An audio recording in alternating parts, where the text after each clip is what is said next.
সন্ধেবেলা চায়ের সাথে যদি এরকম গরম গরম ভেজিটেবিল চপ হয় তাহলে তো সন্ধেবেলার খাবারটা বেশ জমেই যায়। আর এটি বাচ্চা থেকে বড় সকলেই পছন্দ করে। আর এটি যেহেতু নিরামিষে তাই যে কোনো দিনই এটি বানিয়ে নেওয়া যায়। আর বাড়িতে ভেজে নেওয়া চপটা কিন্তু খেতে আরও বেশি ভালো হয়। দোকানের থেকেও বাড়িতে ভাজা চপ বেশ খেতে কিন্তু খুব ভালো লাগে। তো চলুন দেখে নেওয়া যাক কী করে আমি বানিয়ে নিলাম চপগুলো। এখানে আমি একটি গাজর গ্রেটারে কেটে নিয়েছি কুচি কুচি করে, তার সাথে একটু নিয়েছি ধনেপাতা, বিট, মটরশুঁটি আর কুচিয়ে নিয়েছি একটু আদা। এবার আমি অন্যদিকে একটু চাটু গরম করে তার মধ্যে আমি মশলাগুলোকে একটু গরম করে নেব, হালকা ভেজে নেব মশলাগুলোকে।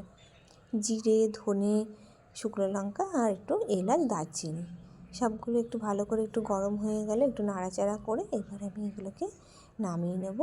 একটু ঠান্ডা হলে মিক্সিতে গুঁড়ো করে নেব। ঝালটা আপনারা আপনাদের স্বাদ মতো দেবেন। আমি একটু ঝাল এখানে কম দিয়েছি, যেহেতু ভেজিটেবিল চপে বেশি ঝাল ভালো লাগে না, আপনার মিডিয়াম ঝালটাই ভালো লাগে, আপনারা আপনাদের মতো ঝালটা দেবেন।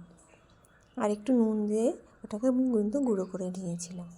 তারপরে আমি ওখানে কিছু কড়াইতে তেল দিয়ে দিয়েছি। তেল গরম হলে একটু চিনেবাদাম অল্প ভেজে নিয়েছি। ভেজে বাদামগুলো তুলে নিয়ে তেলের মধ্যে আমি পাঁচফোড়ন আর আদা কুচিয়ে রেখেছিলাম সেই আদা কুচোনোটা দিয়ে দিলাম। দিয়ে একটু হালকা নাড়াচাড়া করে আমি বিট আর গাজরটা দিয়ে দিলাম। দিয়ে নেড়ে চেড়ে তার মধ্যে আমি একটু হলুদ, চিনি আর স্বাদ মতো নুন দিয়ে দিলাম। দিয়ে ভালো করে সেগুলোকে নাড়াচাড়া করতে না করতেই দিয়ে দিলাম সেদ্ধ করে রাখা আলু। সেদ্ধ করা আলুটা দেওয়ার পরে ভালো করে একটু আমি নাড়াচাড়া দিয়ে নিলাম, কেননা যাতে সব কিছু উপকরণ একসাথে মিশে যায় সেজন্য ভালো করে একটু নেড়ে নিলাম।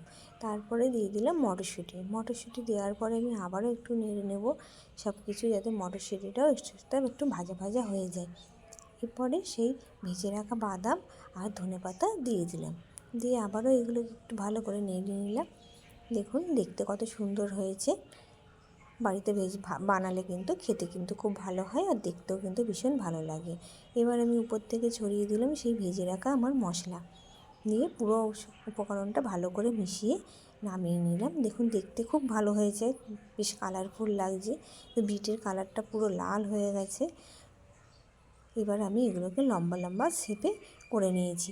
আপনারা চাইলে আপনাদের পছন্দ মতো শেপ করে নেবেন। আমি এখানে লম্বা লম্বাই করে নিয়েছি। ঘরে বানালে কিন্তু দেখতে মনে হচ্ছে যেন অতটা ভালো হয়নি, কিন্তু খেতে কিন্তু বিশেষ করে দুর্দান্ত হয়েছিল খেতে। যেহেতু আমি প্রথমবার বানালাম, কিন্তু প্রথমবার বানিয়ে যে এত সুন্দর খেতে হবে আমি নিজেও ভাবতে পারিনি। তারপরে কড়াইতে তেল গরম করে আমি এক এক করে চপগুলোকে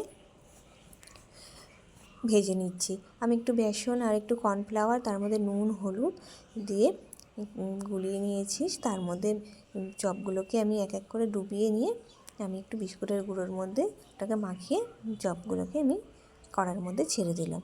দেখুন একটু নাড়াচাড়া করে এপিট ওপিট করে আমি একটু ভেজে নিলাম। বেশ আমার তৈরি, দেখতে কিন্তু ভীষণ ভালো হয়েছে।